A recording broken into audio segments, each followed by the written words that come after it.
नमस्कार साथियों, स्वागत है आपको आपके अपने यूट्यूब चैनल एपेक्स एजुकेशन पर। तो अभी एक जो पत्र आज जारी हुआ है, जिस पत्र के माध्यम से प्रधान शिक्षक जो हैं, जो प्राथमिक विद्यालय के प्रधान शिक्षक हैं, उनके नियुक्ति के संबंध में है। तो इस पत्र के माध्यम से बता दें कि जितने का अनुशंसा हुआ था, जिनका काउंसलिंग हुआ था 35,333, उसमें से 28,686 यानी कि 81% लोगों ने योगदान किया था और शेष लोगों ने योगदान करने से मना कर दिया था। इसमें से मैक्सिमम लोग योगदान करने से मना करने वाले वो हैं जिनका कि बहुत दूर दे दिया गया था, यानी घर है मुजफ्फरपुर दे दिया गया था, मधेपुरा, कटिहार, अररिया, किशनगंज।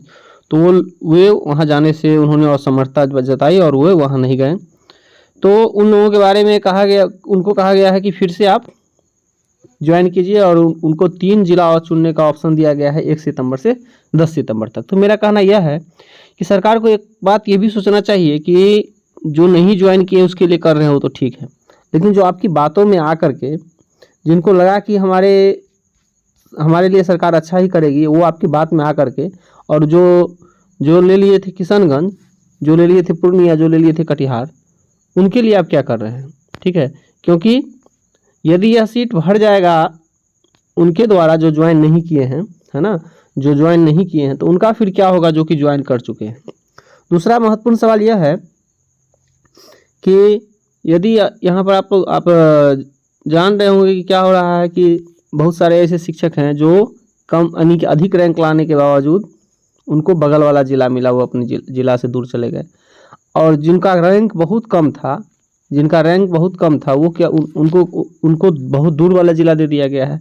और ये भी हुआ है कि जिला में आवंटन में कि जब 1, 2, 3 जिला में कहीं नहीं मिला है तो नसीब के ऊपर भेज दिया गया है। किसी को तीसरा जिला नज़दीकी मिल गया, किसी को दूर मिल गया, या किसी को जो ऑप्शन ये प्रखंड जो है सो नज़दीक मिला या दूर मिला है। तो इस प्रकार से हम कह सकते हैं कि जो कम रैंक वाले हैं उनको अब इससे ज़्यादा फायदा होने वाला है। अधिक रैंक वाले अब ज्वाइन कर चुके हैं और वो ज्वाइन कर लिए हैं और उनको लगा कि चलो जो मिल गया कर लेते हैं। सरकार पर भरोसा करके कि सरकार कभी न कभी प्रावधान लाएगी और ट्रांसफ़र जरूर होगा, क्योंकि इससे पहले उन्होंने देखा कि TRE 1, 2 वाले को म्यूचुअल ट्रांसफ़र या कई प्रकार के ट्रांसफ़र का सुविधा दिया गया था। लेकिन यहाँ पर अब जब बात हो रहा है कि फिर से अप्लाई करने का और भरने का, तो इस स्थिति में ऐसा हो सकता है कि उनको वह जिला मिल जाए जिस जिला से किसी शिक्षक को कभी महरूम होना पड़ गया। जैसे कि कोई शिक्षक अभी वर्तमान में मान लीजिए कार्यरत है मधुबनी में, ठीक है, वो है मुजफ्फरपुर के। क्यों उनको नहीं मिला अपना जिला? क्योंकि उनके ज़िला में उनसे ज़्यादा रैंक वाले ने फर्स्ट चॉइस किया होगा, इसलिए नहीं मिला, तो उनको भेज दिया गया मधुबनी। अब मधुबनी में अभी सीट जो आया है, नया सीट, जिसमें पता चल रहा है कि वहाँ भी टीचर ज्वाइन नहीं किए हैं, मुजफ्फरपुर में टीचर ज्वाइन भी नहीं किए हैं। तो यदि मुजफ्फरपुर में सीट खाली है तो सरकार को चाहिए कि पहले उन्हें भी यहाँ लाने का जुगाड़ किया जाए, क्योंकि उनके बारे में तो सरकार ने कुछ नहीं कहा है कि जिनको दूर हुआ है उनको जिला फिर से चुनने का मौका नहीं दिया गया है। तो यहाँ सरकार को ये चाहिए कि जिन्होंने ज्वाइन नहीं किया उन्हें तो जिला चूज करने का मौका दिया ही है। इसके साथ साथ सरकार को चाहिए कि जिन्होंने योगदान कर लिया है और उनको अपना यदि वो जिला पसंद नहीं है तो उनको भी फिर से चुनने का मौका दे दिया जाए, ताकि क्या होगा कि फिर से वो अपने नज़दीकी जिला या अपने ज़िला में आ सकते हैं। हालांकि इसमें है कि अपनी लॉगिन आईडी के माध्यम से 1 सितंबर से 10 सितंबर तक, है ना, ग्रीवेंस भी आप दर्ज कर सकते हैं, शिकायत दर्ज कर सकते हैं। शिकायत के फलस्वरूप आप अपनी बातों को रख सकते हैं। तो जो भी शिक्षक हैं दूर चले गए हैं वो अपना शिकायत इसके माध्यम से ज़रूर दर्ज करें और अपना पूरा जितना भी आपके साथ समस्याएँ हैं समस्याओं को रखें। और जब ये पदस्थापना है संबंधित कोई भी शिकायत उनको लगे कि यह हो सकता है तो वो रख सकते हैं, है ना। तो इससे क्या होगा कि सरकार के समक्ष उनकी बात पहुंचेगी, विभाग के पक्ष पर पहुंचेगी बात, और उससे विभाग भी उस पर कोई निर्णय लेगा। ठीक है, तो अब हम एक बार देख लेते हैं कि कौन कौन से ज़िले में कितने कितने सीट खाली हैं। ठीक है, देखिए यहाँ पर आप लोग देखिए कि अररिया, है ना, 210 सीट खाली है। ठीक है, तो ये सब इंटीरियर एरिया है, उधर कम ही लोग गए होंगे। अब मेन जिला देखिए जहाँ की सीट खाली गई है, देखिए पटना तो सब चाहता है लेना। देखिए 81 सीट जनरल का, URF का 51 सीट, 26 सीट EWS का, ऐसे करके यहाँ पर भी इतना सीट जब यहाँ खाली है तो समझ लीजिए कि कितना सीट ऐसा रहा होगा जो अन्य जो ज़िले हैं, जिस ज़िले में जो ज़िले के इतने इंटीरियर हैं वहाँ से लोगों को दूसरे जगह भेज दिया गया है, जबकि वहाँ पर सीट खाली रह गया है। इसी कड़ी में आप लोग देखिए बहुत सारे शिक्षक जो है दरभंगा के हैं उनको बाहर भेज दिया गया है। दरभंगा में भी अभी सीट खाली है। दरभंगा के शिक्षक मधुबनी, मुजफ्फरपुर और छपरा सीवान में उनको भेज दिया गया है। क्यों? क्योंकि उस समय की व्यवस्था ऐसी थी कि कम रैंक वाले को बाहर जाना पड़ा था, ठीक है। लेकिन यहाँ क्या हो रहा है, जो उनसे कम रैंक वाले थे जो बाहर नहीं गए, अब वो अप्लाई करेंगे अपने ज़िला में और उनको अपना ज़िला मिल सकता है। तो जो ज्वाइन कर लिए उनका क्या होगा, इस पर भी सरकार को ख्याल रखना चाहिए। मैं यहाँ पर किसी भी रूप से इस चीज़ का विरोध नहीं करता हूँ कि सरकार जो है जो ज्वाइन नहीं किए हैं उनको मौका क्यों दे रही है। नहीं, उनको बिल्कुल मौका मिलना चाहिए, ठीक है। तो यहाँ देखा जाए सबसे ज़्यादा सीट मधुबनी के 329 सीट खाली हैं और मधुबनी में बहुत सारे बाहर के शिक्षक भी गए हैं और मधुबनी वाले को बाहर ज़्यादा नहीं जाना पड़ा है, ठीक है। तो इसमें जिसमें ज़्यादा सीट खाली है वहाँ समझिए कि जिन्होंने अपना ऑप्शन दिया होगा 1-2 उनको मिल ही गया होगा।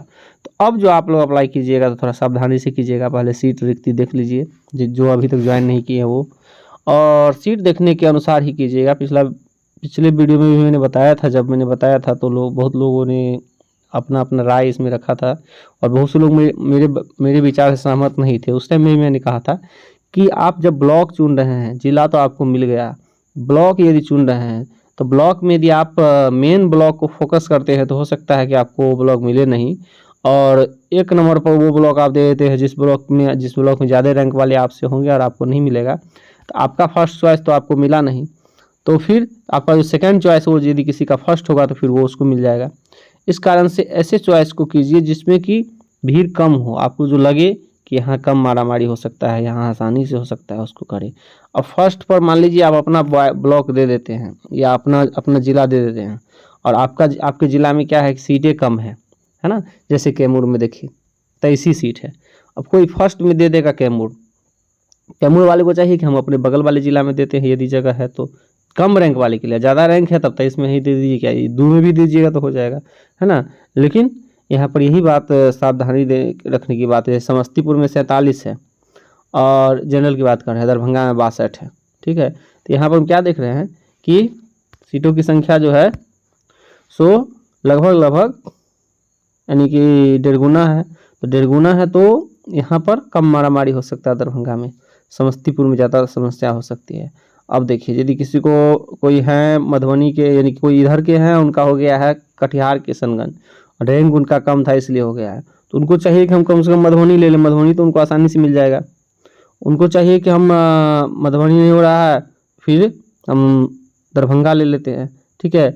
क्योंकि घर से उनको जो है सो कम से कम घर से दूरी कम हो जाए, ठीक है। जितना दूरी आप मुजफ्फरपुर फिर से चूज करने की कोशिश कीजिएगा, 39 सीट ही मात्र यहाँ पर है ना, तो ये दिक्कत हो सकता है। उसी प्रकार से जैसे कोई खगड़िया में है तो खगड़िया में मात्र 25 सीट ही है, जनरल का बात कर रहे हैं, और सबको जुड़िएगा तो फिर उसका आंकड़ा अलग होगा। लेकिन इसी से अनुमान लगा लीजिए यदि 25 है जनरल में तो और इसी हिसाब से सीट बाकी होगा। तो आप लोग अपनी कैटेगरी के अनुसार भी देख लीजिएगा किस कैटेगरी का सीट कहाँ पर कितना खाली है, ठीक है। बात टोटल की करें तो 514 सीट, सबसे अधिक सीट जो है 514 यह आपको अररिया में देखने को मिल रहा है जो खाली है, ठीक है। उसके बाद 636 सीट मधुबनी में खाली है, ठीक है। सबसे अधिक सीट 636 मधुबनी। फिर पश्चिमी चंपारण में 679 सीट खाली है। कुल 9000 सीट 9257 सीट जो यहाँ खाली नज़र आ रहा है, ठीक है। तो इसको देखते हुए कि कौन सा सीट आपके लिए बेहतर होगा, कौन सा ज़िला आपके लिए बेहतर होगा। यदि आपके ज़िला में कम सीट है तो और आपका रैंक भी कम है और सीट भी ज़िला में कम है तो आप जो ज़िला है अगल बगल वाला ज़िला ले लीजिए ताकि आपके घर से नज़दीक हो, छुट्टी के दिन भी आप आ जा सके। ऐसा ना हो घर से 150 किलोमीटर आपका ड्यूटी करना पड़े और ऐसा हो कि आपको शनिवार को भी छुट्टी मिले तो आप घर ना आ सके, ऐसा मत कीजिए। इसलिए फिर से चुनने वाले को है और मैं सरकार से मांग करता हूँ कि ऐसा ही इसी प्रकार से जो भी दूर चले गए हैं उनको भी एक बार ज़िला चूज करने का फिर से मौका दिया जाए। म्यूचुअल मिलने वाला है नहीं, म्यूचुअल खोजते खोजते आदमी थक जाएंगे, म्यूचुअल नहीं मिलने से रहा, ठीक है। क्योंकि म्यूचुअल में क्या है कि सबको एक ही और आना है ना। सबको अररिया जिसको भेज दिया गया है वो चाह रहे हैं कि हम दरभंगा आ जाएं, है ना। वो चाह रहे हैं कि हम समस्तीपुर आ जाएं, मुजफ्फरपुर आ जाएं, ठीक है। मधुबनी वाले को ज़्यादा दिक्कत हुआ नहीं होगा। तो यहाँ जब आना चाह रहे हैं तो कैसे होगा म्यूचुअल, यहाँ से जाने वाला भी तो चाहिए।